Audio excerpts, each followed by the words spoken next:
За энэ хэсэгт нийтийн олонний үйлдвэрлэл салбарын орлого хүртэг ашиг тооцох Excel системийг хэрхэн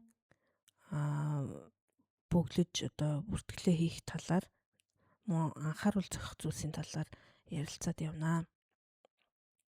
За хамгийн ихний шийд дээр бол заавар байж байгаа. За энэ зааврын дагуу эхнээс нь яг дараалалаар нь мэдээллүүдээ оруулаад явна.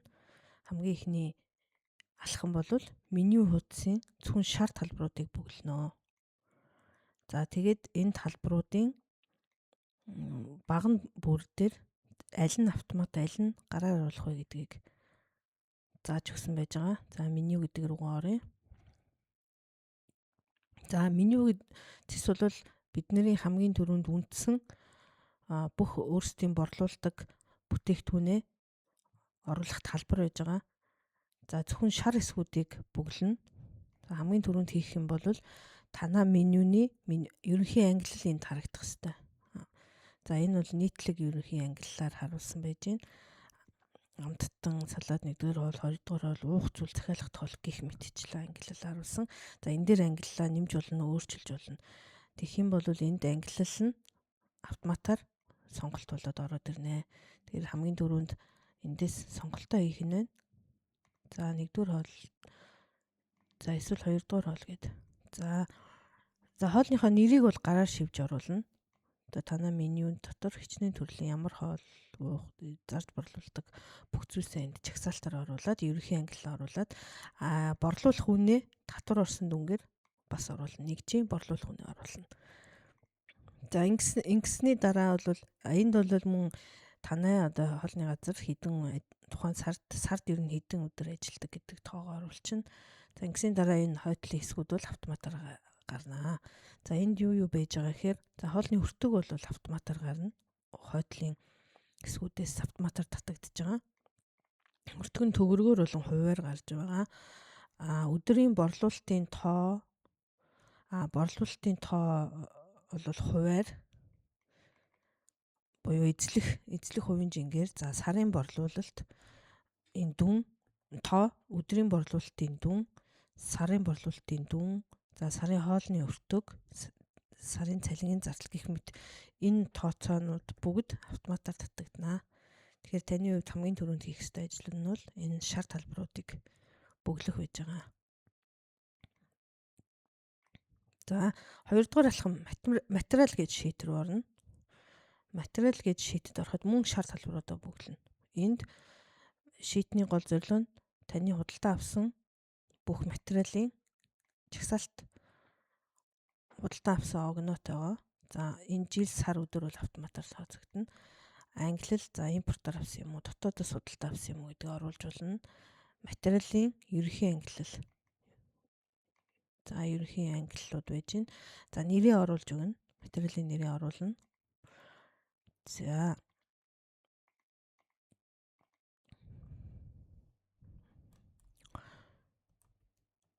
нэгжийн үнэ худалдаа авалтын үнэ оруулна.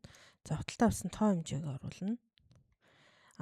Жорд бодитоор ашиглах хэмжээ буюу энэ яг тухайн худалдаа авалтын хэдэн ширхэг одоо 2 гэсэн мөртлөө энэ чинь өөрөө нийлээ багцлаад 2 хэлээрээ нэг сонгоно гэж болно. Тэгвэл энд 1 гэж тавина. Жишээ нь оливын тос 5000 мл-тэй ийм тос байлаа гэхэд энийг 1 ширхгийг авсан бол энд нэгэ энэ бол яг бодит нөгөө хэмжээг нь бичиж өгнө. За тэгээ хэмжих нэгж нь энд орж ирнэ. За нийт үн автоматар тооцогдно. За хоолны өртөг тооцох зорилгоор бүх хэмжих нэгжийг грамм руу шилжүүлж байгаа. Шилжүүлдэг стандарт гэдэг улсаараа. Тэгэхээр энийг бол ойролцоогоор 1 кг-ыг бол 1000 г. За 1 литрийг бол бас ойролцоогоор 1000 гэж тавина. Харин шингэн зүйлсийг бол 1.4-өөр буюу одоо 5000-ыг 1.4-өөр үржүүлж тавих гэх мэтчлэн ингэж тавьж өгнө. За энийг бол мөн гараар оруулах байж байгаа. За 1 г-ийн үнэ нь бол автоматар тооцогдож байгаа. Энд ямар нэг өөрчлөлт хийх шаардлагагүй. За 3 дугаар алхам цалин тогтмол зардал хуудсыг бөглөнө. За энд танай одоо газрын ажилтнуудын ялбан тушааллын ажлын байрны жагсаалт байж гин. Тэгээд цалин, за нийгмийн даатгал төлдөг бол иймийг. За ингээд цалингаа ерөнхийд нь бол төсөвлөнө гэсэн үг. Сард дунджаар хэдэн төгрөгийн цалин гардаг вэ гэдгийг төсөвлөнө. Мөн үүнээс гадна тогтмол гардаг зардлуудаа төсөөлж оруулна. За түрээс гардаг бол цахилгаан мэдээж төлж таарна ус. За зээл авсан бол банкны хөвгөө илэгдлээ гих мэтчлэн тооцоолно. За энэ туслах энэ хэсэг бол банкны хөв болон илэгдлийг тооцоход туслах зорилттой хүснэгт байж байгаа. Тухайн газар одоо үйл ажиллагаа явуулах зорилгоор зээл авсан бол зээлийн үндсэн зээлийн мэдээллээ хүүтэйгээ оруулахад энд сар төлөх зээлийн хүн автоматар тооцогдно. За мөн түрээсийн үйл ажиллагаа явуулж байгаа газараа одоо дотоод тохижилт хийсэн бол тэр тохижилтын дүнг шууд зардал гэхгүйгээр түрээсийн хугацаанд нь бага багаар зардалтай шингэнэ. За энэ зорилгоор одоо энэ шар мэдээллүүдэд оруулахад бол автоматар тооцож гарч ирнэ. За дараагийн алхам бол за борлуулж байгаа хоол нэг бүрээрээ хоолны жороо орц нормоо оруулж өгнө. За энд ингээд хоол 1 2 3 гэд ингээд 3 жишээ болгож 3 төрлийн хоолоор авсан байна. За энийг хэрвээ хоол 4 дараагийн төрлийн хоолыг оруулъя гэвэл хоол 4 гэд копи гэд ингээд оруулаад ирнэ гэсэн үг. Хоол 4 гэд. За энд хоолны өртгийн тооцоо нэг хүний порцоор явж байгаа. Энд бол автоматар ингээд за ямар хоолны меню хоолны жорыг оруулах гэж байгаа гэдгийг сонгож өгнө. За энэ дэр ингээд гахаамах стек гэсэн. За борлуулах нэгжийн үн бол автоматар энд ямар нэг өөрчлөлт хийхгүй. Энэ хоолны өртөг хуваар ашиг энэ төр бол бүгд автомат байгаа. Та зөвхөн шар хэсгүүдийг бөглөнө. За гахаамах стек хийхэд ямар материалууд орох вэ? Материал бол бас таны худалдаж авсан материалаас сонголтоор орж ирнэ.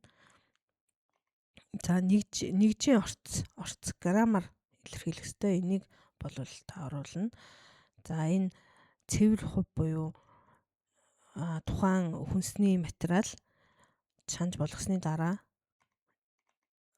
чанж болгохоос өмнө одоо жишээ нь төмсний хувьд бол 100% харьцын нарилгааг байхдаа 100% гэж үзвэл харьцын нарилгасны дараа мэдээж хэмжээнд бурах учраас энд 95% гэж үзүүлсэн харуулсан байна. За 1 граммын үн бол автоматар тооцогдно. Нийт үн бас автоматар, хувийн автоматар тооцно. За доор нь сав боглоод өртөг байж байгаа. За хэрв том энэ сав боглоод ашигладаг бол энд мөн ялгаагүй мэдээллүүдийг оруулж өгнө. Хэрвээ ашигладаггүй бол тэг гэд оруулаад өгөхөд болно. За хоолны жороо оруулсны дараа дата хуудас руу орно. Дата хуудас маань таны нийт борлуулалтын гүйлгээг харуулж байгаа. За борлуулалт хийсэн огноо. За жил сар өдөр нь бол автоматар. Меню гэдэг нь хоолны төрлөө эндээс сонгож өгнө. Ямар хоолыг борлуулсан, хэдийг борлуулсан тухайн өдөр хэдэн төгрөгөөр борлуулсан гэдэг нь борлуулах нэгжийн үн нь бол автоматар татагдаад ингээд явчихж байгаа. Борлуулалтын орлого, хоолны өртөг тэр нь бол бүгд автомат. За зөвхөн энд борлуулалтын тоо хэмжээг л оруулаад өгнө гэсэн үг.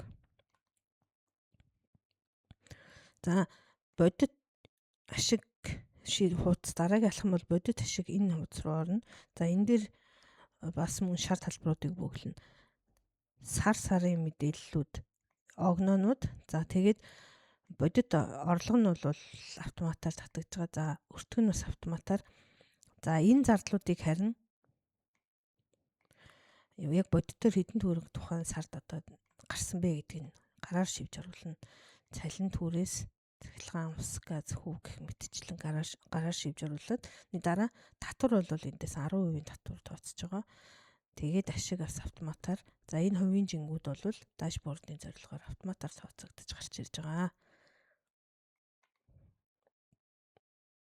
Ингээд бүх мэдээлэл оруулсны дараа датагийн refresh all гэд арахаар оруулсан бүх мэдээлэл маань энэ дашборд руу татагдаж орж ирнэ. Эсвэл дата шинжлэх гэдэг энэ цонх товчийг дарахад бас бүх мэдээллүүд автоматар татагдаж орж ирнэ. За баярлалаа.